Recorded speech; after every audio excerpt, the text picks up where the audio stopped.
And for your information, 4:30 is not an early dinner time if it's the weekend and you have stuff to do later.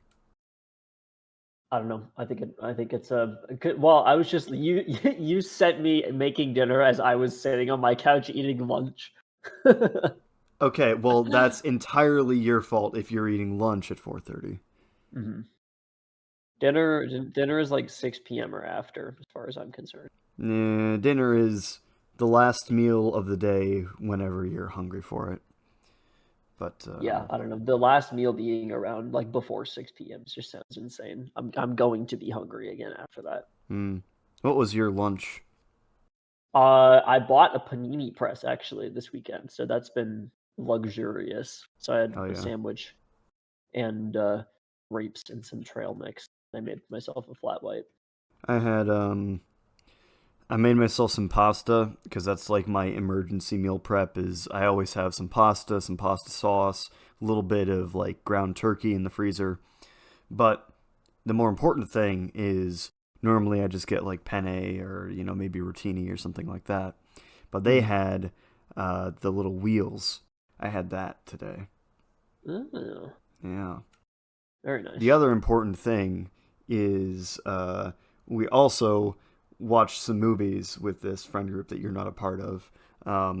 We had like a little movie night, and the movie that I recommended was The Room 2003 with Tommy Wiseau. And after that, we got onto a discussion of Neil Breen and like other weird like filmmakers. And do you know what was recommended on YouTube after we watched some like clips and Neil Breen stuff? What? Pilot Red Sun, Grinch's Ultimatum. Oh my god. And we watched it, and it was a fucking hit. They loved it. Incredible. So you're just wrong when you say you don't like Grinch's Ultimatum. You're just wrong. I never said I don't like it. I got I that don't know. I vibe. guess I don't get it. I mean, art is rarely understood in its time, so. You know what? I need to hold on a second. I need to fix. I've been messing around with my audio stuff recently because I've been vocal fry maxing a little bit too much Uh-huh. on some of these recordings, so I'm gonna try and fix that a little bit. Now, do you want to? It's been all right. This first fucking 4 minutes is unusable. Do you want to intro what we're talking about today? Yeah. So last week we talked about this magical album by the author of the Grinch's Ultimatum. Pilot Red Sun, Um, also known as Pilot Red Sky, also known as Poke Remix Studio, also known as Michael something. I don't know. yeah, What is guy on YouTube, he does stuff. And so kind of following up with that trend a little bit, I decided to one up Cube over here as far as internet content and suggest that we look at Igorr's latest album. That is IGO and three R's. He is a French breakcore artist, just often described as Well, I'm not sure if he was. He's breakcore. He's black metal. He's Let's see. Yeah, his classical. music combines seemingly incompatible styles: baroque, metal, electronic, breakcore, classical, and folklore. I'd say that's a fair description of the shit that he puts in a pot, pisses all over, and puts on the burner. Yeah. The only difference is that the stuff that he makes is of high quality. I've been a fan of Igor's music for a while.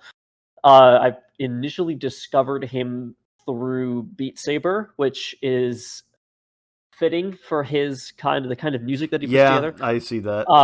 If anybody's unfamiliar with like what breakcore is, it's very literal in its name. It's effectively as if you took like a bunch of breakaway furniture and like objects that you would use in like film, put them all like in a room, and then just got a bunch of like middle-aged white men with anger issues who idolized the killdozer guy and gave them hammers and then put a couple mics in that room and turn the gain all the way up. That's kind of what breakcore sounds like. So if you just got us to go into that room. Yeah, pretty much. Yeah. The so in actuality, oh my god, I can't fucking I'm going to get nerd emojied if I leave that in. Yeah, so actually Actually. no, in actuality, Jesus. All right. Yeah, so actually breakcore is using it's usually like a drum break, usually the break from a song called Amen Brother, or sometimes called the Amen break, which is the name of this album, by the way. And it's taking these drum samples and, speeding them up, chopping them, moving them around. That's usually what breakcore is. Now Igorr's doing a little bit more than that. Breakcore sort of has its roots in D&B and stuff like that. Dude, I was on what was I? There's a video on YouTube. I was like listening to some like classic D&B music, and like the top comment on it was, "Oh my god, it's just like Ultra Kill," or they were like, "Wow, this is Ultra Kill music," and I'm like, crazy. it's the same as listening to going to jazz stuff, listening to and just going like, "Wow, it's giving me big Persona vibes." Like, just oh my god, video game fans need to get shot, man. Gamers are disgusting. Media illiterate video game fans. Yeah. People that think the content of their game is like entirely encompassing for the content that they like that it came from. It's like the people that say Kratos from Fortnite. I was gonna say it's the this is giving me big boss baby vibes, that meme. And now we're doing it too, because now we're just referencing weird. This is bad, man. This is not even. It's okay. It's been an entire 7 days. Yeah. Since we last recorded in real life, so we're a bit rusty. Yeah. You can't blame us.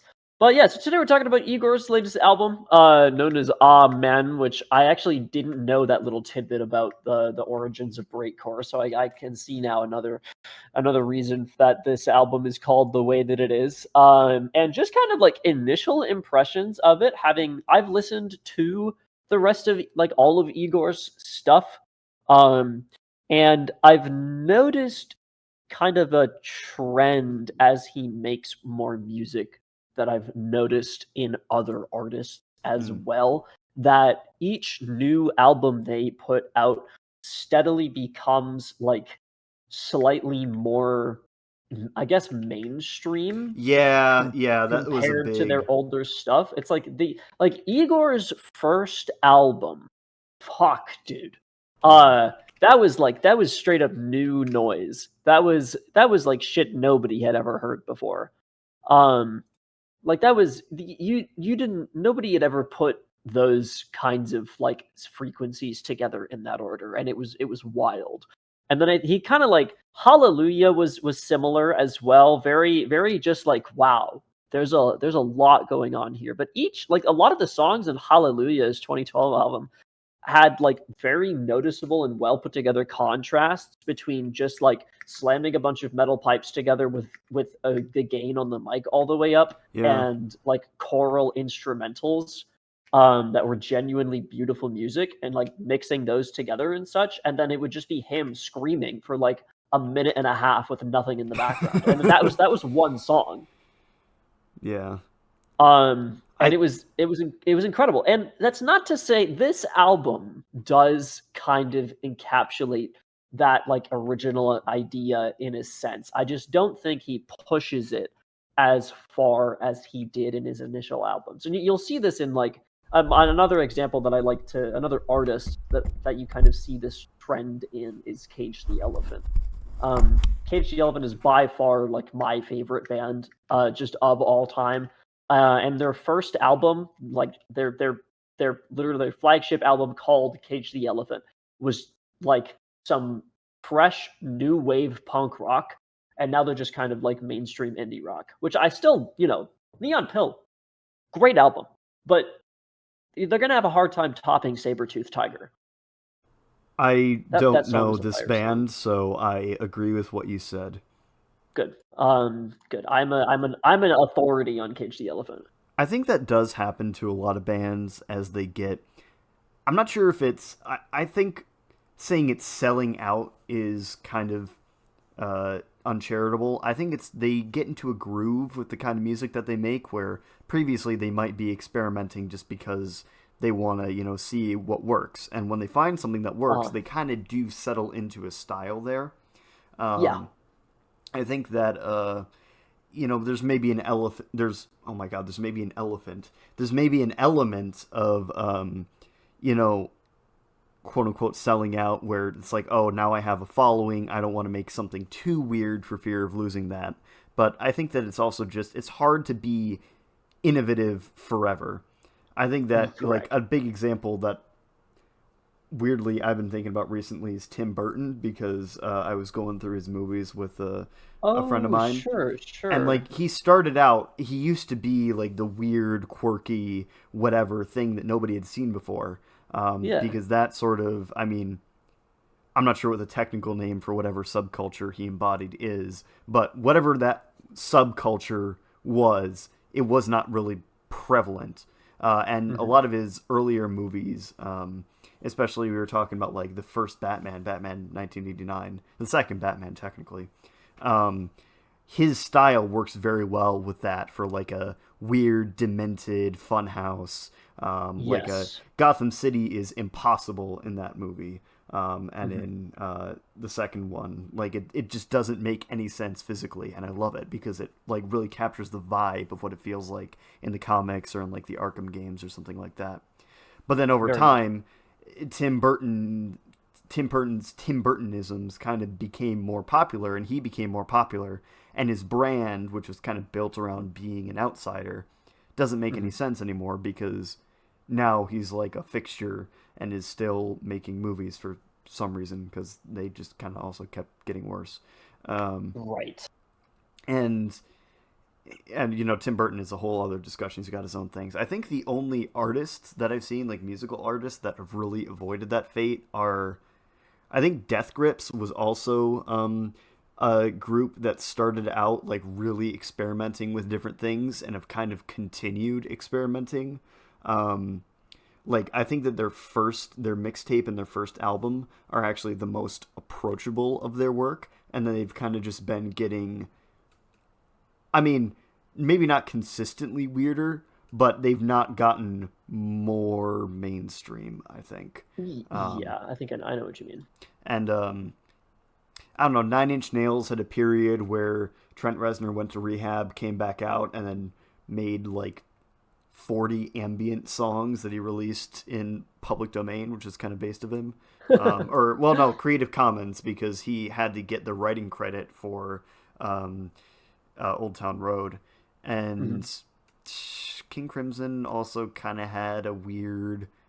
Anyway, I'm just naming bands that I like at this point. I agree with your point. That's a good point, and to that end, I think that I was kind of middling on this album in a lot of ways, um, Yeah. because it didn't. I was expecting some crazy shit, and I don't really think that I got that.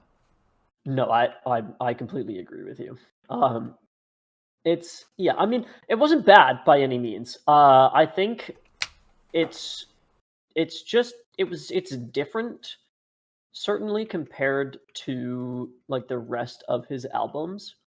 Um, in not necessarily a way that makes it better. I think one thing that I will say that I think this album does like noticeably better, and I think that this album doing this better doesn't necessarily make it a better album, but it does separate it from his other ones more. This album definitely leans more into the like boss music style of Yeah, yeah. electronic music. I We were talking about the Ultra Kill music.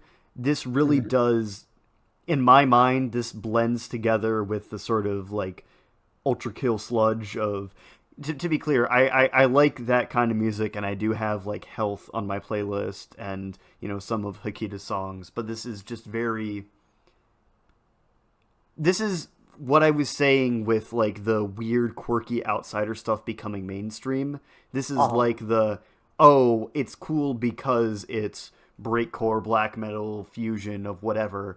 But now there's like half a dozen people doing that pretty regularly, and so Hmm. it doesn't really distinguish itself if you're in tune with this subculture. I mean, if I showed this to Right. like my grandma, probably would be getting a She'd different probably have a heart reaction. attack.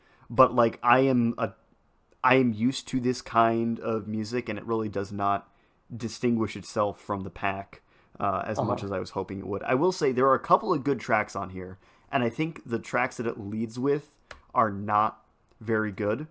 I think Hmm. that, so if I can find the track list here, Damani and Headbutt, I don't think are great, and those are the first two tracks in the album.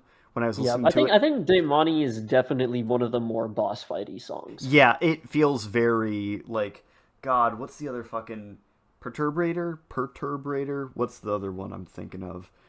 There's one that no, it's that one. Mega Neko, I think, is that one because there's it Hmm. literally sounds like this like electronic grindy song that I got recommended on YouTube like right after this. Yeah. Um, Limbo, I kind of like because it has more of that classical choral influence, and I think that that is Yes. something that he should lean into more. There are a Hmm. couple of other like metal slash classical artists out there, like the Algorithm, Master Boot Record, like people in this area do like the electronic metal classical fusion style, but I think that's a little more unique than just like the straight breakcore and electronic metal. Um, Yes. Metal Gear Rising, that's the other example of like video game soundtrack promoting like electronic metal, uh, A and everyone's 100%. and everyone's like, oh, it's weird. We're cynical. This is definitely still a unique piece of art, but compared to the popularity of this genre relatively on the internet, we're talking about internet music. You can get weird with this, and I feel like this doesn't get weird enough. That Hmm. being said, shout out to Blast Beat Falafel, whatever the Dude, hell that Blast Beat track is. Falafel is a fire fucking song. Yeah, that's a. I Absolute banger. And I know that's one of the ones he put out as a single before he put this entire album out, and I understand completely why he chose that one. and I think that Etude number 120, Etude, Mhm. wow, Etude number I 120 Yeah. and Silence together are a pretty nice ending track on this because it is that drifting in and out of classical and like the insanity. Pure disproportionate black and white nihilism is a crazy title, and the song does not live up to that title. It's just No, it doesn't. it's another mid black metal, and I'm not a big fan of black metal in general. Um, Mhm. so when it's just doing like straight that without many like flourishes, I'm not super into it. Yeah. Um, In yeah, honestly, I think I pretty much agree with everything that you've said so far. I don't really know if there's a whole lot to say about most of the middling tracks, but can we talk about ADHD for a second? Yeah, I was wondering when you were gonna bring up ADHD in 2020, tracks 5 and 6. Um, Mhm. First of all, shout out to 2020, the 12-second song. I really feel that. Yes. I think the song 2020 and the fact that it's 12 seconds long and what those 12 seconds are comprised of perfectly summarizes the year 2020 and, like, the global events that happened. It's not like a good song. No, it's like 12 seconds of him, like, screaming with drums in the background. Yeah, I personally I have mixed opinions about ADHD, the disease or the because song. both. I think the disorder is fake, and I think they just need to lock in. Yeah, they're And the faking it just to song, get meth. yeah, literally. Yeah. I I had kind of like mixed opinions about the song initially because, like, if I'm being totally honest, Uh-huh. I like to like Igorr's music you listen to on high volume, right? So Yeah, yeah. when I ran through this album the first time, I was running at like 50%, and then Blast Beast Falafel hit, and I just cranked that shit, and I was absolutely rocking out to it. And then ADHD comes along, and it just like hurts, like the It's The like if Justice's Cross was not good. Yeah, Yeah. it's just like it's It's like not. trying to be Waters of Nazareth, like that sort of like sort of sound, but it's just Yeah, not. it's just not that pleasant in my You need to be very ears. careful when you're doing that kind of sound. Yeah, and some of Igor's other like original, some of his older songs, like most honestly, a lot of the songs from his album, was it Nostril? Which one was Very Noise That's in? the only Igorrr song that I know is Very Noise, and that was, Extremely Literal. yeah. I mean, there's probably, I'm sure if you like Uh, analyzed it, there's some crazy polyrhythms or some other like nerd shit in there, but yeah. Oh no, it was actually it was a single that was part of Spirituality and Distortion. Very Noise. Yeah, it's a song called Very Noise, and it's the video on YouTube describes the emotions that that song conveys pretty well. And I don't know if I can use words other than Very Very Noise. Noise Yeah. to put it together. One of his older songs though from his album Hallelujah, Absolute Psalm is a fire song, and that's the song that I was directly referencing when I was talking about like a beautiful mixture of choral audio, regular breakcore, and then him screaming for like a minute. Yeah. Um and so that's kind of like, as far as I'm concerned, what that's one of Igor's like best songs. And so comparing, like he kind of has two ends of the spectrum that you'll find in his songs, and I'd say that is kind of at the far end of like kind of unique music and him actually expressing his individuality as an artist through the stuff that he produces that separates him from other people that do similar things. And then a lot of his stuff in his previously most recent album, Spirituality and Distortion, is I'd say on the other end of just like stuff that isn't super different from other things in the genre, but is done so well. And he has this other song that I love to point out this song every time I talk about Igorrr, because his biggest downfall as like a human being is the fact that he's French. Yeah. Gautier Sierre. So we Gautier. try to ignore that. Yeah. Although I will say, one of the songs from Spirituality and Distortion, Yeah. Musette Maximum, is the most like hardcore French shit that you'll ever hear. You know, the algorithm is also a guy who does very similar stuff to this, and he's also French. So I don't know if it's just something in the water over there, but Mhm. I don't know, man. They're subhuman. But that doesn't necessarily mean they're less than us. You know, they're just different. anyway, I look. Can I give you the most scathing indictment of this that I can? Sure. When I listened to this the first time, I had it on in the background while I was playing a video game, Hmm. Dawn of War: Winter Assault. And when I was done, I took some notes and then went back and I listened to each of the tracks individually and stuff. But the first time I was listening to this, I was just sort of getting a feel for the album. Um, I thought to myself when I was like an hour in, I was like, man, this album is really long. And I went and I checked, and I'd been playing the first 20 minutes or so of another like breakcore, black metal, classical, whatever album without realizing it. Because I was like, man, these past couple songs have had more chanting than the first few ones, but I was okay with that because I like that. And he's like, no, it's You were just a straight just up listening to a different different music. album. And I That's think that awesome.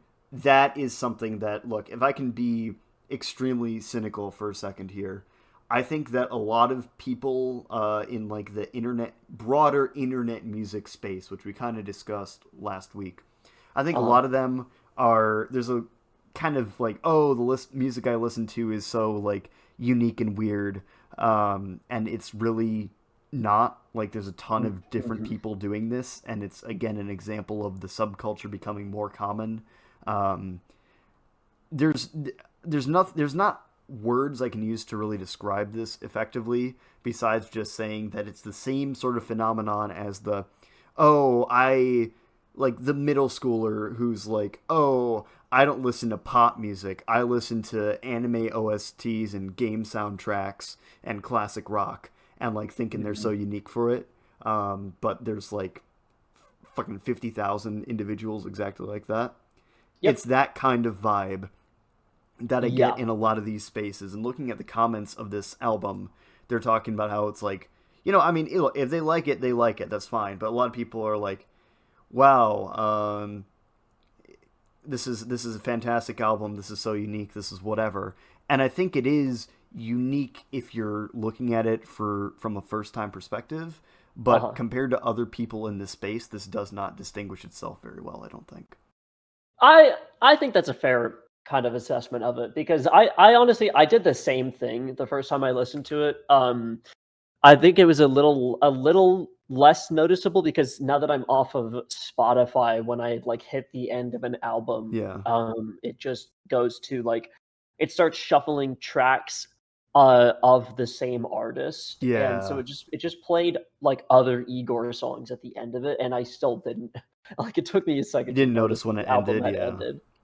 I think that there are some really experimental musicians that I listen to where you can pretty clearly tell one album from another because they were trying different things. Mhm. And this, I mean, I've not listened to a ton of Igor's discography. I know Very Noise. I've probably listened to some other stuff in the past and just forgotten about it. But he's got a little bit of a flavor compared to like again the Algorithm Master Boot record. Like those are the two immediate comparisons I can think of. Uh, But it's still not very unique. I don't know. We're kind of just treading water here in the discussion because this is not as interesting to talk about as I think we were maybe uh, thinking at first. yeah, one. I mean, yeah.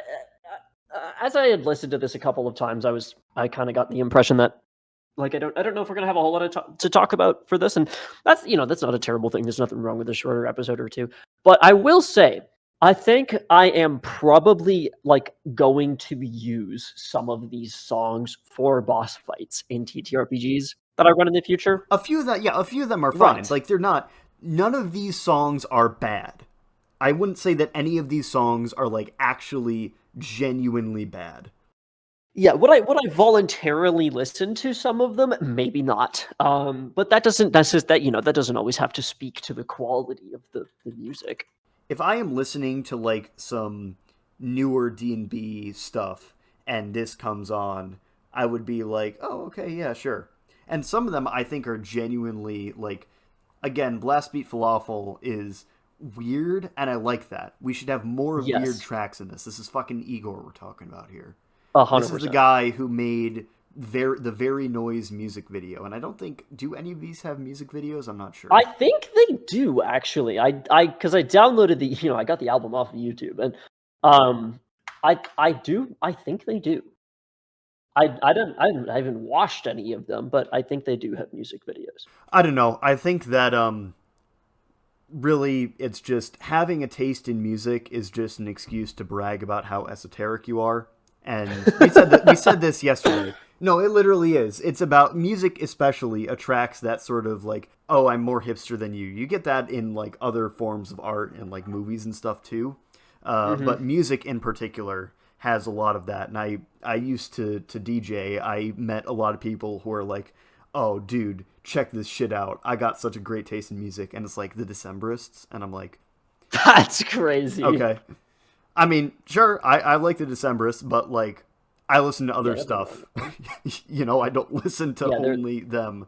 there is other music. And as you know, like the golden rule is anyone who is more extreme than me in this thing is a weirdo, and anyone who is less extreme than me is a normie. Like that is the golden rule when you're talking about taste in things. If you like something weirder than I do, you're a freak. If you like something less weird, then you're an NPC.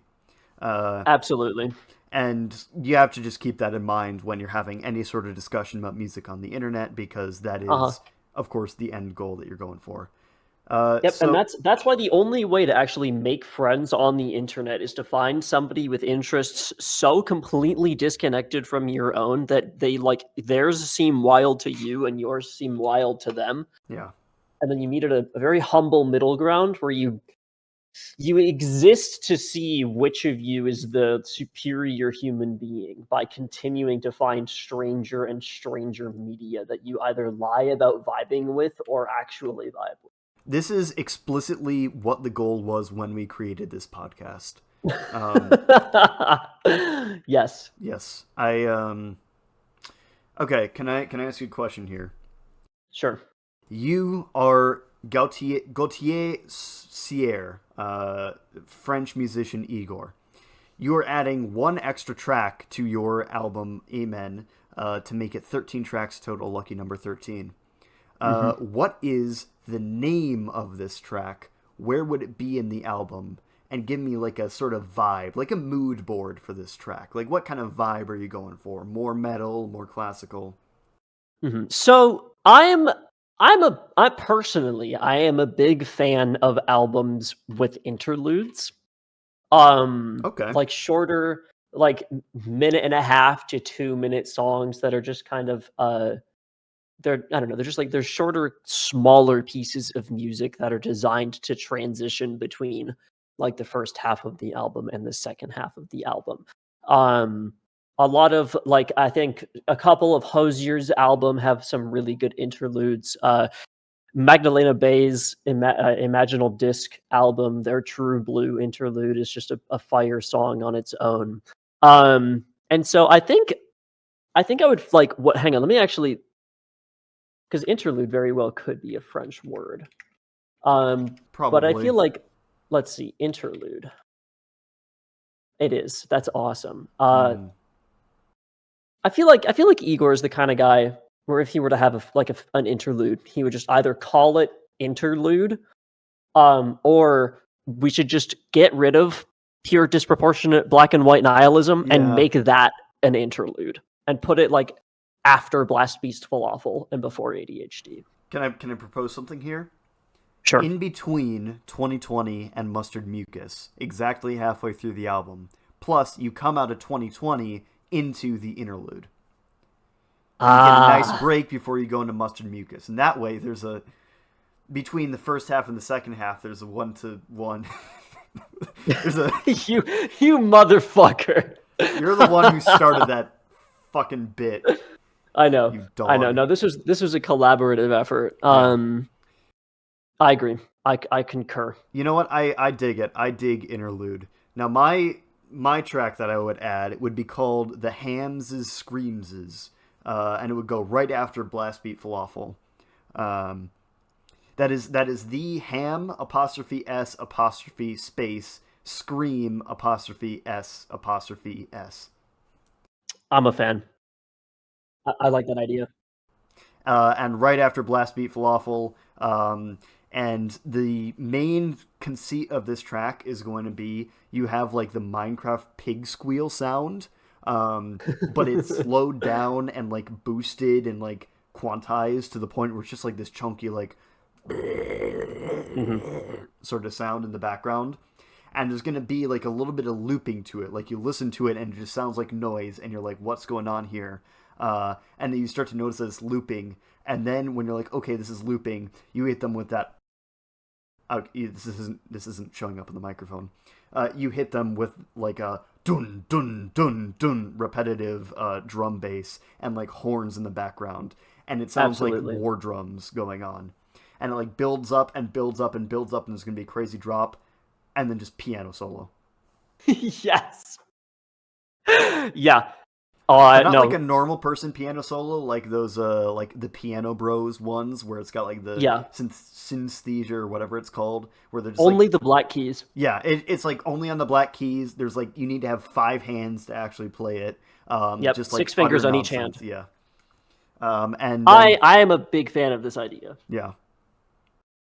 And yeah, we're gonna take a quick break because I need to go empty my bowels.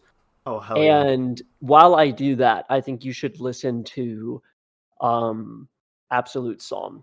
in the album Hallelujah. It's almost definitely on YouTube, but I think that's some required like intermediary media.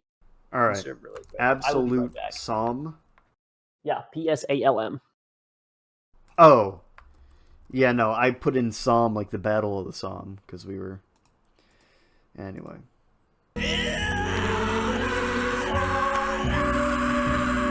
All right, I'm recording again. Yeah, Awesome. you were in there for like 20 minutes, man. I mean, you gotta go. You gotta go. Like half an hour. Like holy shit. Um, yeah. So I did listen to Absolute Psalm, and I will say about it, Psalm, and I was comfortably able to listen to Amen in the background. I do not think I would be able to listen to this in the background. I think this requires my full attention. Uh-huh. The I don't know. I think this is definitely more unique than the previous one. I do want to add that we've been talking about how Igorr's work in this album is not very unique. It's very samey with other artists. There is an issue when you try and be unique in the sense of just like having noise for the sake of having noise. And that problem is it sucks to listen to after a certain Yeah. point. So I there is a middle ground that you need to strike where you can have harsh or even discordant stuff going on, and it's still like a song you want to listen to. And that is a line that a lot of these very experimental artists ride, some to greater degrees of success. We brought up Justice previously. That's a great one, especially in their earlier albums where they have much harsher, not very poppy electronic music. They got really poppy in later albums. Mm-hmm. But they're having these tones like in Waters of Nazareth, but like I still genuinely listen to Waters of Nazareth. Maybe less than the other stuff on Cross, but it's still like it works. And Yeah.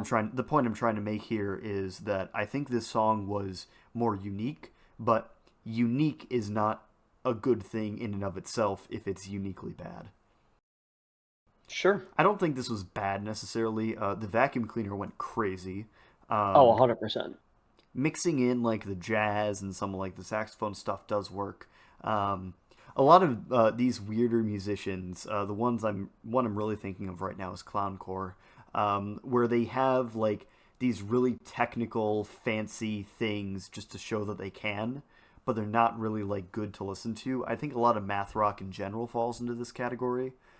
Sure. Where it's just like, oh yeah, I can play these crazy polyrhythms. I can do this like weird fucking thing with my guitar or my synth or whatever. I can make this sound that no one's heard before. And it takes a lot of technical skill to do that, but it doesn't necessarily sound good. You're going and you're watching it from the perspective of you're watching like a sports performance rather than you're watching like you're listening to a piece of music. You're Mm-hmm. watching them for the sake of, oh man, humans can do that, rather than, oh man, I really like this song. And I think that I don't want to say Igorrr is too low skill to do something like that. I think that his work is not as technically intensive, but it does kind of get there sometimes, where it's like, okay, so you can combine these genres, but should Should you? you? Yeah. Yeah. Um, I see where you're coming from. I think overall, I don't hate Igorrr. I just, if he exists in a very saturated realm of music right now, a realm that, to be clear, has grown more populated only in the last like 5 to 10 years. This is not like people weren't making music like this even 10 years ago, really. And it was not nearly as large as it is now. But thanks to the wretched denizens of the Ultra Kill community at Al, Ultra Kill, Metal Gear Rising, all those games that become popular with people who've never played them, like you know what I'm talking about. Like Mm-hmm. they've pushed this far. Um, I just this is such a saturated space that I think if I have to pick someone to listen to, it's just not going to be him because I don't think that the stuff that he does that's unique is not really interesting Yes. Yeah. or like fun to listen to. Like Very Noise is a fun like thing that exists, but I'm not going to go and listen to that for fun. This has been a rambling conversation. Is there anything else you want to add? I apologize. No, I think that that about lines up with the rest of your opinions on most other things. So I'd say that checks out. Yeah, I'm a hipster in the opposite direction, where instead of being like, "Oh, I like this weird thing," and I'm so cool for liking this weird thing, I just hate everything, and I think that everyone else is a poser, which is Hmm. ironically one of the more posery things to do. But Hmm. yeah, I'm not gonna find happiness. Do you want to rank this? Yeah. Uh, yeah, sure. So, all right. Do you want to? I think I've explained the ranking system. I Well, don't remember if I did it last or if you look, did we're it getting last. Do you think so we need to many go over new it again? viewers per video that maybe Yeah, we if we need have to do to, it every time. yeah. Um, Understood. So this is our system that we use. We rank this on two axes: how neo-isomorphist it is, and how relatable it is. Neo-isomorphist is 1 to 4. Relatable is -1 to -4. In the end, we add them together. The best score an album can get, or any piece of media, is 0. Uh, Yes. so look, Blast Beat Falafel is a straight 4 on the neo-isomorphist scale. Oh, And I think it's a 100%. question of how much the rest of the album sort of dilutes that. Uh, Um, I'm thinking a 1 feels mean, but I think it's probably more accurate. I know you really like Igorrr, so I could be persuaded to like a 2. I think as far as like if Blast Beat Falafel wasn't in this album, I would be content of giving this a 1. But I think that in itself, because I mean like every artist has an album that is effectively like a one-hit wonder and other stuff. Yeah. Um and I think this it's not unfair to say that this album kind of falls into that. But I think it's unfair to Blast Beat Falafel to kind of treat the album that it's part of as such. So I Yeah, think I think I would give this a 2. Give this a solid 2. I agree with that. I think that I was listening to, for some reason, I was listening to Red Hot Chili Peppers, and I was reminded of why I only like the hits. But they're also a band that has, basically, they released an album with way too many songs on it, right? Like Stadium Arcadium has like 28 songs or something like that. Yeah. And I mean, it's double albums, but still, they usually have more than other artists. And of those like dozen songs, maybe 2 are good. One is like unlistenably bad, and the rest are just mid. That's like the anatomy of a Red Hot Chili Peppers album. Mhm. Uh, but I really like Water Under the Bridge, Scar Tissue, Oh, they Californication, have a stuff like lot that. of really good They songs. have it's weird. They're like serial one hit wonders where every album they put out has like 2 fantastic songs, and the rest of it is shit. And I agree that ranking the entire album that poorly is unfair. Like people love Blood Sugar Sex Magic, they love Californication, the album. I think Yeah. People like Red Hot Chili Peppers. people like Red Hot Chili Peppers because they're never bad for long. You know. Sure. Anyway, this is a tangent. I agree with the 2. How relatable is this album? Mm. Mm. I That's a that's a tricky one here, I'm I think. feeling -1, but I can't really justify why I feel that. I think I might be in the same position there. Like this is not really It doesn't speak to anything like that I've suffered through. yeah. Um, I mean Other than maybe the pain in my ears from ADHD. 2020 was pretty relatable, but This is true, this is but I feel like that's relatable in the same way that Blast Beat Falafel is good. yeah, it's well, no, Blast Beef Falafel is genuinely good. What the fuck are you talking Oh about? yeah, yeah, yeah. But I mean, like in like 2020, the Yeah. song Yeah, no, is it's an island in the middle of an ocean of yeah. what's the opposite of he's literally me? Like what phrase is Uh, y'all don't hear me though. sure. fucking, I don't know. Sure. All right, so you want to do 2 and -1 for a total of 1? For a total of 1. Yeah, I I think that's fair. This is this has been a weird little excursion we've done these past couple weeks into albums. I wanted to do an album because I wanted to prevent this from being just another movie review podcast. And Mhm. hilariously, any sort of traction we got on YouTube died immediately when we started talking about like video games and albums instead of just Did movies. we have traction? Yeah, we were getting like 10 to 20 views on a couple videos, and we were getting regular retweets from or re-skies or whatever Blue Sky has for from like another movie podcast. And now that movie podcast has unfollowed us on Blue Sky. So I was checking this the other day. Uh, we had people follow us on Blue Sky and then unfollow us when they realize that all we do is just post when we have a new episode, and the new Uh-huh. episode comes out at the same time every week. So, um, yeah, at the time of recording, we have 3 subscribers on YouTube. So, and Awesome. 2 of them are us, or well, one of them Yes. is you, and one of them is your girlfriend. So we Yep. have 1 viewer, 1 subscriber. Who might be a bot. Might be a bot.